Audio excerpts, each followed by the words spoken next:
이렇게 장난쳐야지 그렇게 마음 먹으면 되겠어요? 아니지요. 눈치 빠른 아이는 알아서 조용히 차분하게 조심스럽게 놀게 될 것입니다. 그 엄마가 말한 것에 대한 속뜻을, 본심을 알아야 자신이 어떻게 행동하고 어떻게 또 처신해야 될지를 깨닫게 되는 것이죠. 우리 부부관계도 마찬가지고 우리 이웃관계도 마찬가지고 사람의 본심을 헤아릴 줄 알아야, 사람의 본마음을 잘 헤아릴 줄 알아야 더 깊이 이해하게 되고 더 깊이 사랑하게 되는 것입니다. 마찬가지로 우리는 눈에 보이지 아니하는 하나님을 믿잖아요. 그럼 하나님의 본심을 알아야 우리 신앙생활이 시간이 갈수록 지치지 않고 피폐해지지 않고 왜곡되지 않고 더 깊은 사랑 가운데 더 깊은 그런 진국과 같은 믿음으로 살아가게 되는 것입니다. 구약 성경을 보면 신명기에 하나님께서 모세를 통해서 암몬 사람과 모압 사람은 영원히 하나님의 백성이 되지 못한다고 성경에 기록되어 있어요. 신명기 23장 3절이에요. 제가 공독해 올리겠습니다. 암몬 사람과 모압 사람은 여호와의 총회에 들어오지 못하리니 그들에게 속한 자는 10대뿐 아니라 영원히 여호와의 총회에 들어오지 못하리라. 에서의 족속 또 이스마엘의 이 족속들이 영원히 하나님의 은총 가운데, 하나님의 백성 가운데, 하나님의 나라 가운데, 여호와의 총회 가운데 들어오지 못하리라. 하나님께서 이렇게 말씀해 주셨어요. 왜 그렇지요? 이 암몬과 이 모압 사람들이 이스라엘 백성들이 하나님의 말씀을 붙잡고 출애굽해서 가나안 땅으로 들어가야 되는데 그것을 방해하고 텃세부리고 저주했고 그것을 제지했기에 하나님께서 모세를 통해서 이러한 족속은 영원히 하나님 나라에 들어오지 못하리라 말씀해 주신 것이. 그럼 정말 모압 족속과 이 암몬 사람들은 영원히 하나님의 백성이 될 수 없는 건가요? 아니. 마태복음 1장을 보면 이 지금 하나님이 모세를 통해서 하신 말씀과는 상반된 말씀이 기록되어 있어요. 그 증거가 뭐지요? 마태복음 1장을 보면 예수 그리스도의 족보가 나와요. 그 중에 한 이방 여인이 나오는데 룻이 나와요. 룻 아시지요? 모압 여인이 예수 그리스도의 육신적인 족보 가운데 유명한 사람, 아주 힘 있는 사람, 권세 있는 사람, 이런 분이 나오지 아니하고, 물론 그런 분도 나오시지만, 그 당시 이스라엘 백성들이 손가락질하고 모욕하고 멸시천대하는 모압 여인 룻이 나와요. 그것도 다윗의 조모, 예수 그리스도의 고조, 왕고조, 몇 세대에 걸쳐서 조상이 되어지는 그런 여인으로 나오게 됩니다. 그럼 하나님이 분명히 암몬과 모압 사람들은 하나님의 백성이 되지 못한다고 했는데 왜 룻이라는 여인은 예수 그리스도의 육신적인 조상이 됐을 뿐만 아니라 하나님의 그 나라에 칭송받는 그 민족의 사람이 되었을까요? 하나님은 이렇게 말을 바꾸는 사람일까요? 하나님은 앞뒤가 이렇게 안 맞는 분이실까요? 결코 그렇지 않죠. 그것은 하나님의 본심을 깨닫지 못하게 될 때 오해하게 되는 그런 반응과 태도에서 비롯된 것입니다. 민수기 23장 19절 말씀에 모세가 하나님을 체험하고 나서 하나님의 성품에 대해서 고백한 글이 있지요. 23장 19절 한 번 더 읽겠습니다. 시작. 하나님은 사람이 아니시니 거짓말을 하지 않으시고 인생이 아니시니 후회가 없으시도다. 어찌 그 말씀하신 바를 행하지 않으시며 하신 말씀을 실행하지 않으시랴. 하나님은 거짓말 하시는 분이에요? 아니에요? 실수하시는 분이에요? 아니에요? 아니에요. 그가 하신 말씀은 반드시 이루시는 분이세요. 그러면 지금 이 모압 사람, 이 안 본 사람은 영원히 하나님 나라에 들어올 수 없다는 뜻은 뭐예요? 그들을 영원히 포기하겠다는 뜻이 아니지요. 지금 누구도 하나님의 택한 백성이 가나안 땅으로, 약속의 땅으로 들어오는 것을 막고 방해하고 불순종하는 민족은 하나님께서 그들을 벌하시겠다라는 그걸 강조한 표현이지, 하나님의 본심을 우리가 곡해해서는 결코 안 될 것입니다. 그러므로 진정한 신앙인이라면 어떠한 상황, 어떠한 또 사건을 우리가 접하든지 그곳에 깃든 하나님의 참뜻, 하나님의 본심을 헤아릴 줄 아는 성도가 진정한 성도라고 할 수 있는 것입니다. 에레미야가 3장 32절 33절 다 같이 한번 읽겠습니다. 시작. 그가 비록 풍부한 인자하심에 따라 긍휼히 여기실 것입니다. 주께서 인생으로 고생하게 하시며 근심하게 하심은 본심이 아니시로다. 우리 인생이 참으로 삭막한 인생을 살고 있잖아요. 어렸을 때는 몰랐지만 점점 살면서 이 인생이 참 녹록지 않다는 거 아시잖아요. 우리 아기들 태어났을 때, 우리 지난주에 첫돌을 맞아서 참 축하잔치를 갔지만 그 아이가 살아오면서 얼마나 그 부모의 속을 썩힐지 우리는 잘 알지 못하잖아요. 그러면서 인생들이, 가족들이 이렇게 돈독해지면서 인생의 또 기쁨을 또 고통 가운데 누리면서 살게 되잖아요.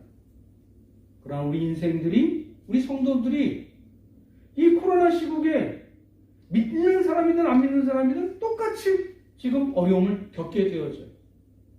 그러나 하나님이 심술부져서 우리를 일부러 억지로 고생하게 하고 또 고통받게 하는 것, 이것은 하나님의 본심이 아니라는 것이죠. 우리가 그것을 헤아리게 될 때 어떤 상황이나 여건 가운데서 하나님의 그 깊으신 뜻을 깨닫게 될 때 더 깊은 사랑으로, 그 풍성한 은혜로 우리가 들어갈 수 있게 되는 것입니다. 그럼 오늘 본문을 통해서 하나님께서 말씀하신 하나님의 본심은 과연 무엇일까요? 첫 번째 제목 다 같이 한번 읽어봅니다. 시작. 죄인된 인간을 나에게 돌아오게 하라. 죄인된 인간을 누구에게로? 하나님께로 돌아오게 하라. 우리 많은 크리스찬들, 기본적으로 종교인들 얘기를 하죠. 종교인들에게서 기본적으로 무엇인가 선한 게 있을 거야. 무엇인가 더 귀한 게 있을 거야. 무엇인가 더 이렇게 의로운 것이 있을 거야. 라고 생각하는 것이 바로 종교인입니다. 물론 거기서 인간이 만들어낸 그런 우상을 섬기는 이방 종교들이 있을 것이고, 진정 우리를 창조하신 그분에게 우리가 머리를 조아리고 그분을 바라볼 때 내가 잘난 줄 알았는데 내가 죄인인 것을 발견하게 되고, 내가 똑똑한 줄 알았는데 그분의 말씀을 통해서 보게 될 때 내가 연약한 것을 발견하게 되어 무릎 꿇게 되는, 그것이 참 종교 아니겠어요? 그것이 기독교의 핵심인데, 바로 하나님의 본심은 뭐예요? 죄인된 인간을 나에게 돌아오게 하라. 그것이 하나님의 본심이었어요. 오늘 말씀의 시작의 앞부분이 무엇인지 기억하십니까? 지난주에 말씀의 끝부분이었겠지요? 요한복음 12장 36절 하반절이 제가 봉독해 올리겠습니다. 예수께서 이 말씀을 하시고 그들을 떠나가서 숨으시니라. 이순교 권사님 여기 자막 잘 보이세요? 좀 이렇게 해드릴까요? 예수님이 이 말씀을 하시고 그들을 떠나서서 숨으시느니라. 그 이유가 무엇이죠? 37절에 나옵니다. 이렇게 많은 표적을 그들 앞에서 행하셨으나 그를 믿지 아니하니. 얼마나 믿지 않았으면, 얼마나 예수님을 대놓고 적대시했으면, 얼마나 이 예수님을 이렇게 무시했으면 민망해서 그 자리를 떠나지 않을 수밖에 없었던 그런 상황 가운데 예수님께서 떠나서 숨으셨다고 기록하고 있습니다. 아니, 예수님이 얼마나 많은 표적을 행하셨어요. 병든 자를 낫게 하셨고, 또 죽어가는 사람도 낫게 하셨고, 아니 가장 큰 이적은 뭐예요? 하나님의 말씀을 대언하여서 그 말씀을 증거해 주셨잖아요. 이거보다 더 큰 이적이 어디 있어요? 그런데 사람들이 그 표적을 보고도, 이적을 보고도 주님을 불신했고 불순종했습니다. 예수님이 그 자리를 피하지 않을 수밖에 없을 정도로. 여기까지 우리가 이 상황을 접하게 되면 어떻게 생각할까요? 여러분들도 사회관계를 하다 보면 나를 인정해 주지 않아? 나를 이렇게 따뜻하게 맞아주지 않아? 나를 이렇게 대우해 주지 않아? 본능적으로 거부하지요. 가까이 하지 않으려고 하지. 이것이 기본적인 상식의 이런 포맷 아니겠습니까? 근데 오늘 본문을 쓴 이 사도 요한은 그런 식으로 받아들이지 않았어요. 38절 말씀 다 같이 한번 읽어보겠습니다. 시작. 이는 선지자 이르되 주여 우리에게서 누군가를 누가 믿었으며 주의 발이 우리에게 나타나니까 하였더라. 지금으로부터 2700년 전 예수님 당시로부터 거의 2680년 전 정도 되지요. 그 당시에 똑같이 그 당시에도 예수님 당시에도 아니 지금도 여전히 하나님의 말씀을 들으려 하지 않고 믿지 않으려고 하는 사람들은 그 당시에도 있었어요. 하나님의 말씀을 도무지 듣지 않으려고 하고 하나님의 말씀을 순종하지 않으려고 하는 이사야 선지자의 그 당시에 노예로 팔려가고 나라가 분열되는 그런 극한 상황 속에서도 하나님의 말씀을 듣지 않으려고 했었던 그 당시의 모습을 보고 이사야 선지자가 한탄하면서 누가 우리에게서 그 하나님의 말씀을 듣겠습니까? 누가 하나님의 그 권능하신 손을 체험하여 그것을 표현한 사람이 어디 있습니까? 그러면서 이렇게 한탄했었던 내용을 사도 요한이 인용하고 있습니다. 그러나 역시 이 사도 요한은 이사야 선지자는 하나님의 사람이었죠. 39절, 40절 다 같이 한번 읽어봅니다. 시작. 그들이 능히 믿지 못한 것은 이 때문이니 곧 이사야가 다시 이르렀으되 그들의 눈을 멀게 하시고 그들의 마음을 완고하게 하셨으니 이는 그들로 하여금 눈으로 보고 마음으로 깨닫고 돌이켜 내게 고침을 받지 못하게 하려 함이라 하였음이더라.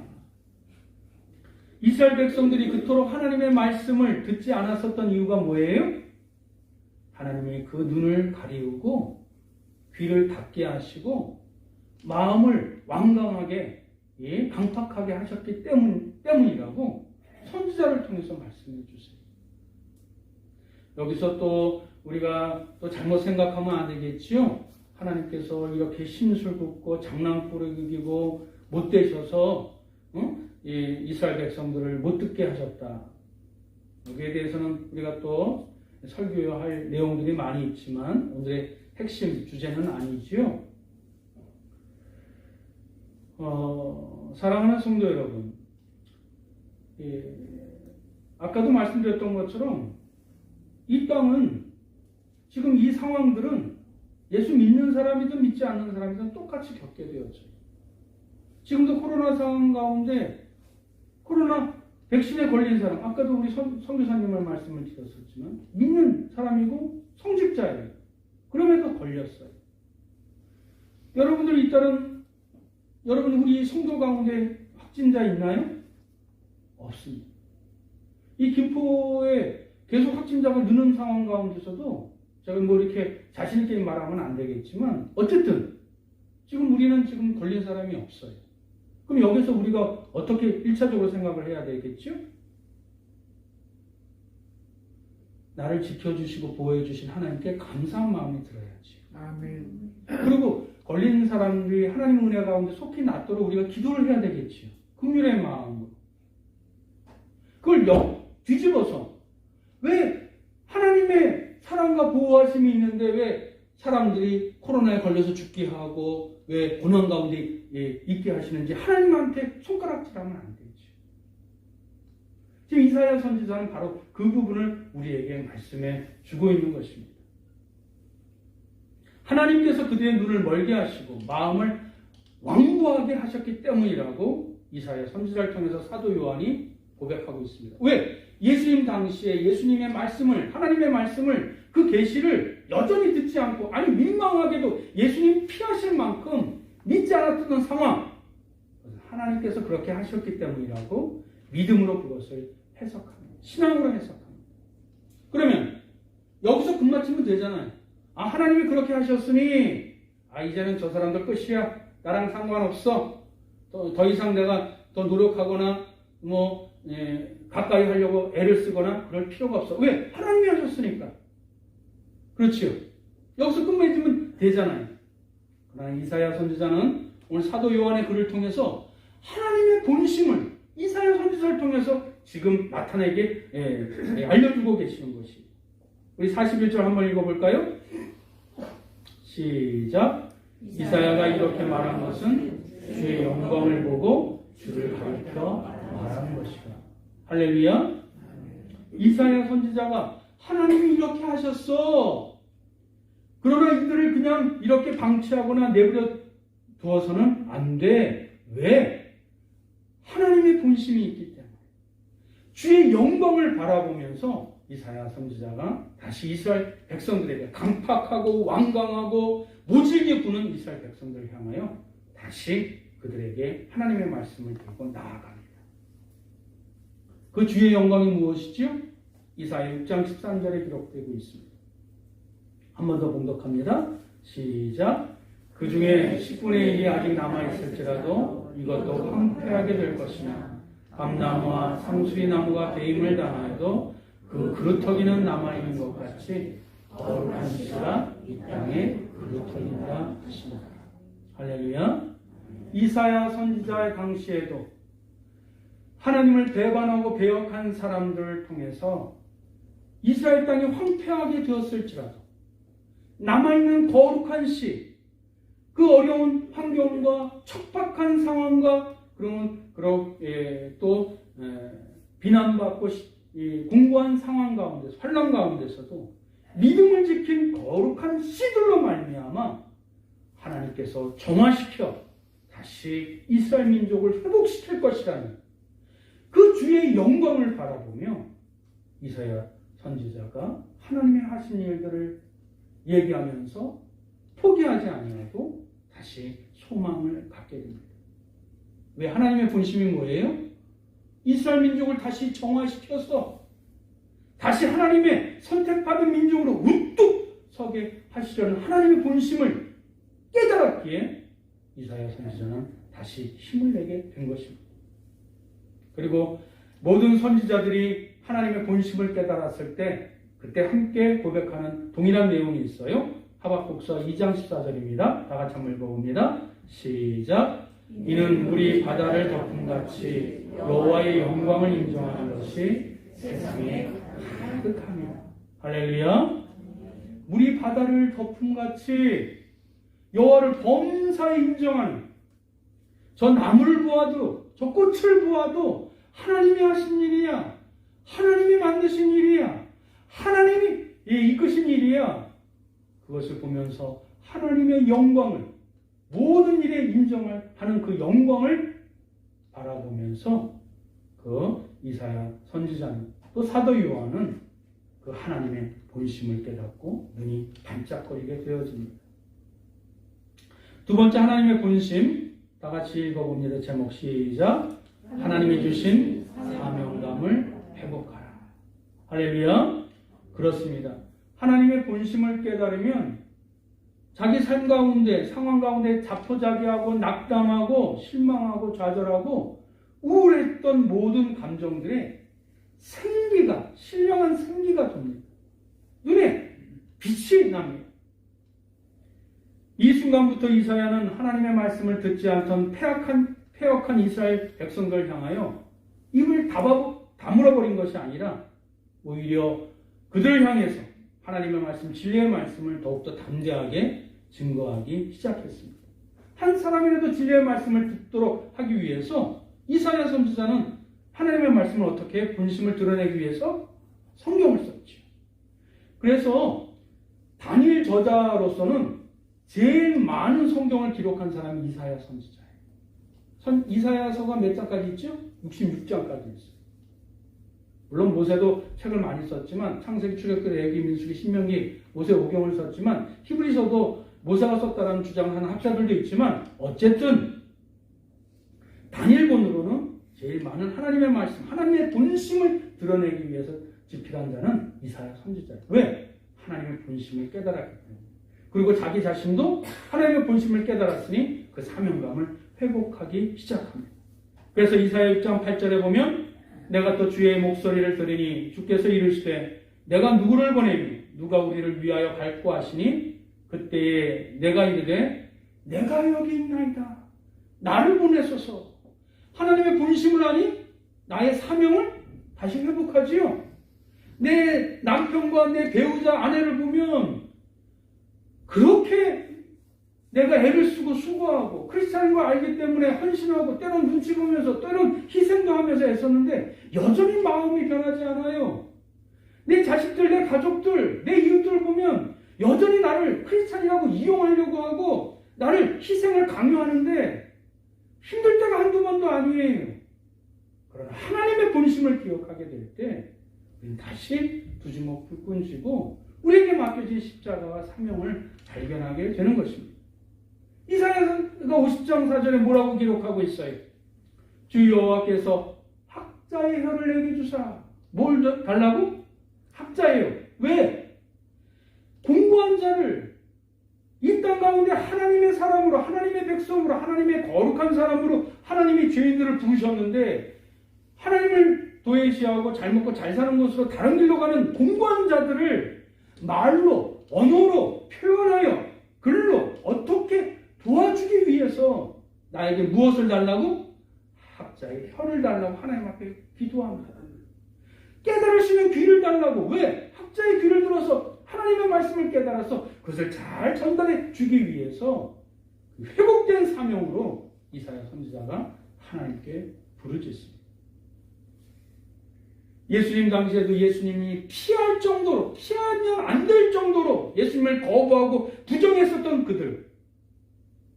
그러나 예수님은 포기하지 아니하시고 다시 하나님의 본심을 알기에 그들 앞에 서십니다.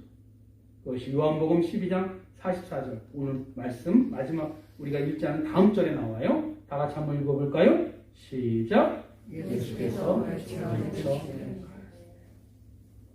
그것도 큰 소리쳐 자신을 거부하고 자신을 인정하지 않았었던 사람들을 피해서 숨을 수 없었던 그 상황까지 왔음에도 불구하고 예수님은 다시 하늘의 소리, 그 복음을 외쳐 소리 높여 그것을 다시 증거하기 시작합니다. 왜?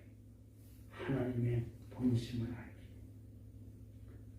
한 사람이라도 길 잃은 그 양들을 다시 하나님께로, 주님께로 다시 돌아오게 하려는 그 하나님의 마음을 알기에 하나님께서는 지금 나를 거부하고 피곤케 하고 공복케 하는 사람들이라 할지라도 하나님의 본심을 잘 아셨기에 다시 생명의 말씀을, 진리의 말씀을, 사랑의 말씀을 증거하셨던 것입니다.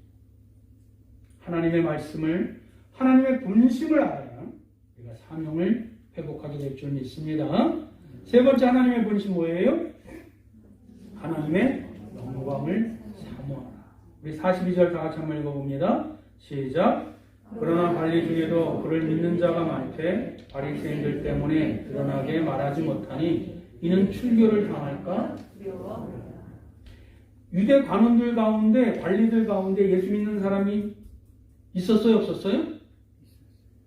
많았다고 얘기했어요. 적지 않았다고 얘기했어요.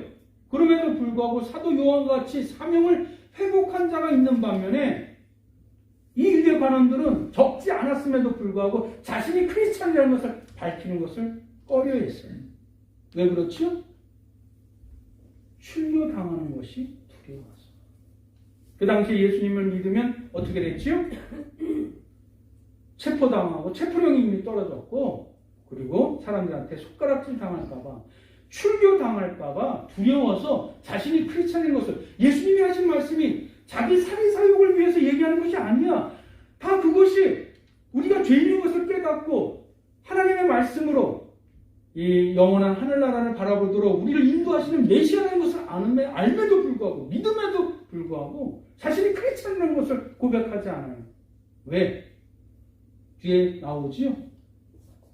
하나님의 영광보다 사람의 영광을 더 추구했다고 얘기가 나오게 됩니다. 출교당하는 것이 왜 두려웠을까요? 오늘날 출교는 말 그대로 교회에서 쫓겨나는 것이에요. 오늘날에는 출교 그렇게 두려워하지 않죠. 왜? 교회가 워낙 많으니까. 근데 출교는 그 당시에 이 성전 안에 들어올 수가 없어요. 예배를 드릴 수가 없어요. 출교를 당하게 되면 유대 법령에 따르면 길 가다가도 억울하게 돌에 맞아 죽어도 고소할 수가 없어요. 도움을 청할 수가 없어요. 출교당한 자는. 그 출교당한 자는 그의 가족들이 애곡을 할 수가 없어요. 출교당한 자. 그런 사람들의 이목, 사람들의 손가락질, 사람들의 저주가 두려워서 하나님을 믿는다고, 하나님을 예수 그리스도를 메시아라고 고백하는 것을 꺼려했었던 것이 그 당시에 유대의 관원들이었습니다.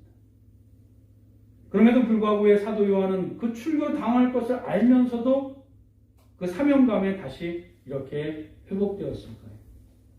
그것은 역설적으로 우리 43절 유대 관원들이 보였던 모습을 우리가 뒤집어서 생각하면 되겠죠? 43절 다 같이 한번 읽어봅니다. 시작. 그들은 사람의 영광을 하나님의 영광보다 더 사랑하였다. 예수 그리스도를 믿으면서도 고백하지 못했었던 그들의 이 비겁함, 그것은 사람이 박수 쳐주고 사람이 누릴 수 있는 영광, 사람이 줄 수 있는 안락함, 그 쾌감을 하나님이 주시는 영광보다 더 소중하게 여겼기 때문입니다. 그러면 우리에게 적용을 할게요. 아니, 사도 요한에게 적용할게요. 사도 요한이 출교를 두려워하지 않았을까요? 전 두려워했을 거예요. 그러나 그 출교보다 더 소중한, 더 귀중한 그 하나님의 영광을 더 값지게 보았기에 그 사람이 주는 영광보다 더 소중하게 여겼기에 그 사명감으로 신앙생활을 했을 것이라 믿습니다.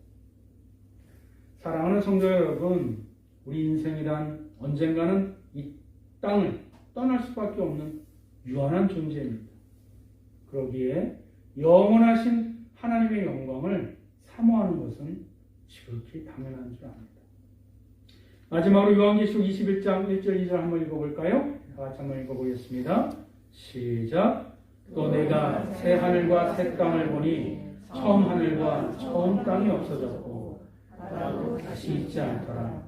또 내가 보매 거룩한 성 예루살렘이 하나님께로부터 하늘에서 내려오니 그 준비한 것이 신부가 남편을 위하여 단장한 것 같다. 여기서 아름다움이 느껴지세요? 순결함이 느껴지세요? 거룩함이 느껴지세요?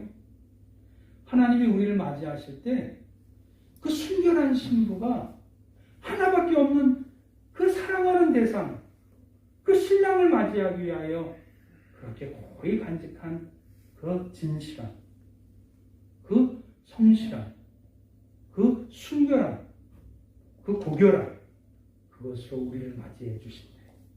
할렐루야. 말씀을 맺겠습니다.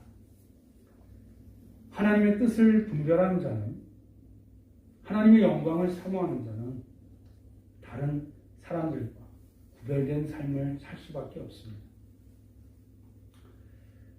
지난 주간에 라디오 방송 하나 들었는데요. 라디오 방송을 제가 자주 듣습니다. 이곳 방송, 저 방송을 듣는데 어떤 택시기사가 이렇게 목격하는 것은 목격담을 이렇게 라디오 전파를 통해서 얘기를 해줬어요.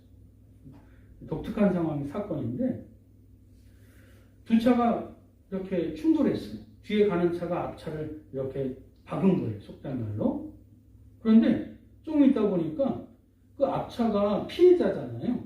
근데 어떤 한 중년 여인이 내려와서 그 뒷차, 그 가해자 사람을 이렇게 톡톡 건드리더니 나오라고 하더니 이렇게 푹 껴안아줬대요. 이상하지요? 가해자가 피해자인 여성에게 이 포용을 당하게 된 거예요. 이상하지 않아요? 보통 이 가해자가 피해자한테 괜찮느냐고 물으면서 뭐 이렇게 좀 이렇게 위로하면서 그렇게 해야 되는데 이게 뒤바뀌었어요. 오히려 피해자가 가해자를 껴안아줬어요. 위로해 줬어요. 내용인즉슨 이 피해자는 중년 여성이고 뒷차에 있는 가해자는 젊은 여성인데 차가 이렇게 충돌하면 좀 이게 가해자가 나와서 어떻게 되는지 물어봐야 되잖아요. 그건 나오질 않는 거예요. 그러니까 이 앞차 이 피해자가 자기는 멀쩡하니까 괜찮으니까 이렇게 훌 털고 나와서 뒷차를 봤대요. 그랬더니 뒷차의 운전자가 이 가해자가 젊은 여성이래요. 근데 운전대를 잡고 벌벌벌 떨더래요. 아마 사고를 처음 냈든지 아마 이것이 좀 당황스러웠는지 이렇게 떨더래요. 그래서 창문을 툭툭 이렇게 두들기면서 나오라고. 그러더니 괜찮냐고. 나는 괜찮으니까 이렇게 겁먹을 필요 없다고. 그러면서 껴안아줬더래요. 근데 그러면서 그 이유가 뭐냐면 그 젊은 여성이 그 가해자 여성이 자기 딸같이 여겨졌더래요.